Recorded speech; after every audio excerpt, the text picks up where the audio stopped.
ٹھیک ہے، امام زین العابدین کے بڑے بیٹے ہیں محمد الباقر، جنہیں آپ امام باقر کے نام سے جانتے ہیں۔ ان کا اصل نام ہے محمد، الباقر جو ہے یہ ان کا لقب ہے، تو دونوں کو ملا کے کہا جاتا ہے امام محمد الباقر رضی اللہ عنہ۔ اور امام زین العابدین کے دوسرے چھوٹے بیٹے ہیں، ان کا نام ہے زید، اور ان کا لقب ہے شہید،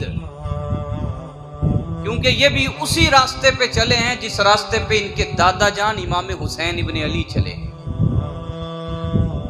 لیکن آپ دیکھتے ہیں کہ ممبروں پہ، مسجدوں میں یا امام باڑوں میں امام زید شہید کا ذکر آپ کو کہیں نہیں ملتا، تو یہ زیادتی نہیں ہے کہ امام محمد باقر کا ذکر تو ملے، امام باقر کا نام دیواروں پہ بھی لکھا جائے، امام باڑوں میں بھی لکھا جائے، مسجد و مدرسہ میں بھی امام محمد باقر کا نام لکھا جائے،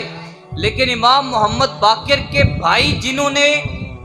جہاد کیا ہو اور دین کے نظام کو قائم کرنے کے لیے اپنی شہادت پیش کی، ان کا ذکر ہی کوئی نہ کرے، تو یہ زیادتی ہے یا نہیں؟ تو اہل سنت کا یہ طریقہ نہیں ہے۔ ہم اہل بیت کے صرف 12 لوگوں کو نہیں مانتے، یہ عقیدے کی بات سن لو، ہم اہل بیت کے صرف 12 لوگوں کو نہیں مانتے کہ ہم صرف 12 کو مانتے ہیں، 12 امام، بلکہ ہم اہل بیت کے ہر اس فرد کو امام مانتے ہیں جس کے اندر اللہ نے علم رکھا ہے اور تقوی رکھا ہے۔